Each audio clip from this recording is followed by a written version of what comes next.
They had been on the road for 3 days.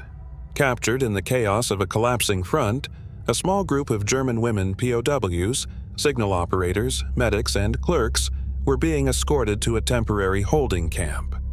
Exhausted, cold, and unsure of what waited ahead, they expected interrogation, maybe long searches, but nothing prepared them for what came next.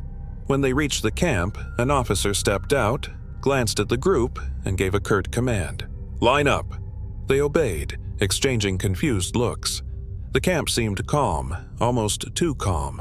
No shouting, no chaos, only a few guards watching silently from the barracks. Then came the sentence that froze them all. "Show us your feet." At first, they thought they misheard. A few blinked. One woman actually laughed nervously, thinking it was some strange joke, but the officer repeated it. Slower, clearer, absolutely serious. "Take off your boots, all of you." A wave of confusion spread through the line. Why? Was this humiliation? A test? Some kind of punishment? Boots were precious. In winter, losing them meant suffering, maybe frostbite. The women hesitated. That hesitation alone made one guard step forward. "No harm will come to you," he said, "but you must comply." Reluctantly, they obeyed. One by one, trembling hands reached down and began unlacing. The cold bit into their skin instantly. But the strangest part wasn't the cold. It was the guards' reactions. None of them laughed. None smirked. None stared inappropriately. They were inspecting, not the women, the feet, checking them, studying them, whispering between each other. It felt less like humiliation and more like some bizarre medical ritual. One woman couldn't take it anymore. "Why are you doing this?" The officer looked at her, expression flat, almost analytical, and his answer only deepened the mystery. "We're making sure none of you are hiding something." Before she could ask what, he added, "And if one of you is, we'll find out." The women exchanged terrified glances. Hiding what? In their boots? On their skin? Or under their feet? Silence filled the wooden barracks. The women sat barefoot on the cold planks, clutching their boots against their chests as if they were shields. Their feet stung from the chill, but the fear of why this was happening stung far worse. One of the guards crouched down with a small lantern, moving from one woman to the next, studying their souls as if searching for a code, or a wound, or something only they knew existed. The officer finally spoke. "Your army used couriers," he said. "Silent ones, skilled ones. They could cross borders without papers. They never carried messages in pockets." He paused. "They carried them on their bodies." The women exchanged startled looks. None of them knew what he meant, or at least none admitted it. The officer continued. "Some hid intelligence under their hair, some stitched it under collars, but others—" He pointed at a woman's foot. "Burned tiny markings into their skin. Safe, discreet, impossible to lose." A murmur ran through the line. Branding? Hidden ink? Symbols burned onto the soles? No one had heard of such a thing. But in wartime, anything was possible. The officer raised a small metal tool from the table. It wasn't a weapon. It looked like a magnifying glass with a light attached. A field inspector's device. "Whoever among you was trained for that work," he said quietly, "would have it here." He pointed again at the feet. The prisoner closest to him flinched, instinctively hiding hers. That reaction didn't go unnoticed. A guard approached her, but not violently. Instead, with the same calm professionalism as the others. He gently lifted her foot and examined it under the light. Everyone held their breath. For a moment, there was nothing, just skin, cold, pale, trembling. But then the officer leaned closer, and there it was. Faint, nearly invisible, like a healed scar. A thin line, a curve, a second mark crossing it. So small it could pass for an old scratch, unless you knew what to look for. A coded symbol. The women gasped. The prisoner froze. The officer looked up at her, expression unreadable. "Who trained you?" he asked. She said nothing. Her silence told them everything. The woman with the hidden mark didn't try to run. She didn't cry. She simply lowered her eyes, as if she'd known this moment would come eventually. The other prisoners stared at her in shock. None of them had suspected anything. She had marched with them, slept beside them, complained about the cold like everyone else. She looked as ordinary as any of them. Maybe that was the point. The officer placed the inspection tool on the table and spoke quietly. "Your mark isn't new. It's old, healed, done long before you were captured." That meant one thing. She wasn't forced into espionage during the chaos of retreat. She had been prepared for this long ago. The guard behind her shifted uneasily. Even he seemed unsure how someone so young could be tied to such a secret network. The officer asked again, "Who trained you?" Silence. He tried a different approach. "Your group deserves to know who you are. They trusted you." Still no answer, but her face told a story.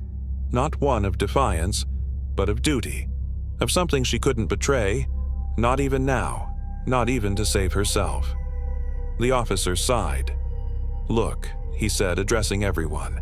"These markings weren't used for punishment. They were used by those who carried long-distance codes. Runners, couriers. They weren't soldiers. They were ghosts."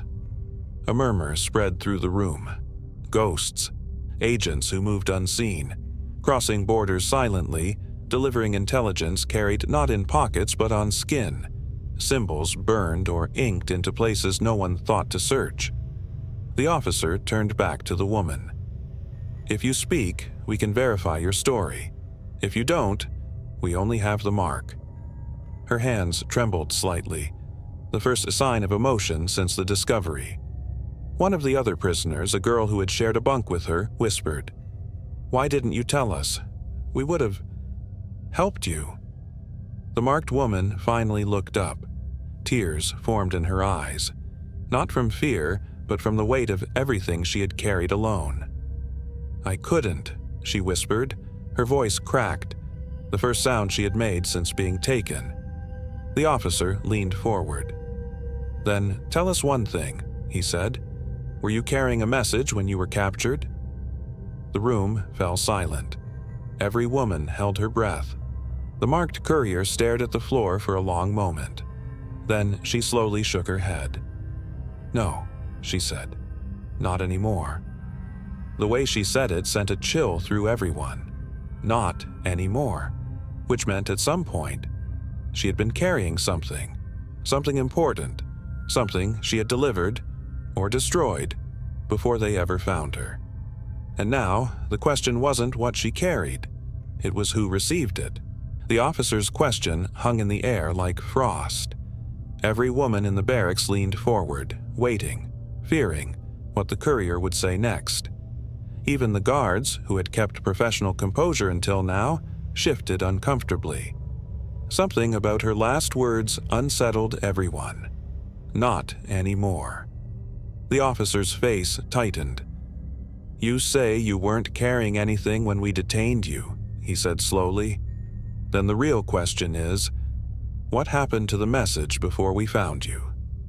The courier swallowed hard. She didn't look at him. She didn't look at anyone. Instead, her eyes drifted toward the floorboards.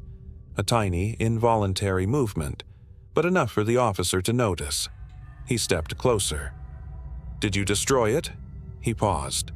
"Or deliver it?" A pulse of fear shot through the group. Delivered? To whom? When? How? They had all been together for days, but there were moments none of them could fully account for.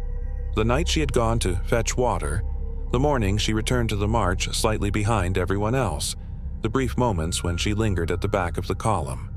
Moments that suddenly meant everything. The officer turned toward the guards. "Bring me the map." One of them unrolled a field map across the table, the region where they had captured the group.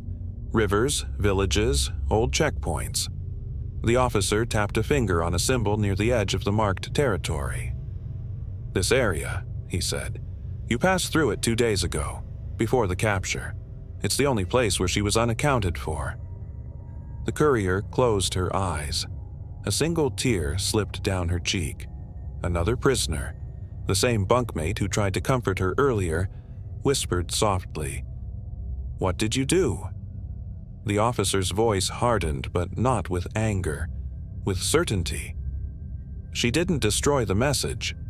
He pointed at the courier's trembling hands. "She delivered it." The words hit the room like a strike of lightning. All the women gasped. Even the guards exchanged looks. Delivering meant she had reached someone waiting, someone close. The courier finally lifted her head. Her voice was barely audible, but steady. "I had no choice," she whispered. "I was ordered to, long before any of you met me." The officer leaned closer, eyes narrowing. "Who received it?" Her breathing quickened. For the first time, true fear flashed in her eyes. Not fear for herself, but for someone else. Someone out there. "I can't tell you," she said. "If I do, they'll kill him." The room fell silent. Not her. Him. Whoever he was still out there, with the message she delivered. And whatever that message was, the officer suddenly realized something chilling. They were no longer dealing with a frightened prisoner. They were dealing with the missing half of a covert operation still in motion. The barracks felt smaller than ever. The officer stood motionless, processing her final words. The women stared at the courier, not with anger, but with a strange, heavy respect. Even the guards, hardened by months of war, seemed shaken. Someone out there was alive because of her, someone she risked everything to protect. The officer finally exhaled. "Who is he?" he asked softly. "No more secrets. Not now." The courier wiped her eyes but said nothing. Instead, she did something no one expected. She reached into her boot, the very boot they had forced her to remove hours earlier, and pulled out a tiny scrap of cloth, carefully folded. It was so small and perfectly hidden beneath the insole that even a thorough search would have missed it. She placed it on the table. No one touched it. No one even breathed. After a long moment, the officer opened it carefully and froze. It wasn't a code. It wasn't coordinates. It wasn't a plan for sabotage or escape. It was a name. Just a name. A single man. A wounded soldier who had gone missing weeks earlier, presumed dead. Someone she had been ordered to find in the chaos and guide to safety. Her message wasn't meant for an agent. Wasn't meant to shift the war. Wasn't meant to harm anyone. It was simply this: he is alive. Protect him. The officer stared at the note for a long time. His expression softened, only for a second, but enough for the courier to see it. "You did this for one man?" he asked quietly. She nodded. "He saved my brother," she said, "and when they asked who would return the favor, I stepped forward." The room fell silent. War had taken so much from everyone in that barracks. Names, homes, families, futures. Yet here was something rare, a promise kept, a silent mission carried out not for glory or country or orders, but for gratitude. The officer folded the cloth and set it back on the table. "You should have told us." "I couldn't," she whispered. "If they learned his name, they would hunt him. I delivered the message so he could vanish before anyone else found him." He studied her face, tired, terrified, but unbroken. Then he turned to the guards. "Record her as a non-threat," he said. "She acted alone, for a personal reason." The women gasped. The courier looked stunned, but the officer wasn't finished. "War will pass," he said. "All that remains afterward are the things we did out of loyalty. Or love." He nodded to the guards. "Return her boots." One of them placed them gently in front of her. Her hands shook as she picked them up. For the first time since her capture, she smiled. Faintly, but genuinely. It wasn't victory, it wasn't freedom, but it was dignity. Something that war rarely allowed anyone. And as the women slowly stood, the officer spoke one final time. "This camp has seen many secrets, but this one stays here." The courier looked at him with gratitude too deep for words. Outside, snow began to fall. Soft, quiet, erasing footprints before they could be followed. just like the man she had saved, just like her message, a message carried not on paper, but on courage, and hidden for a moment under her feet.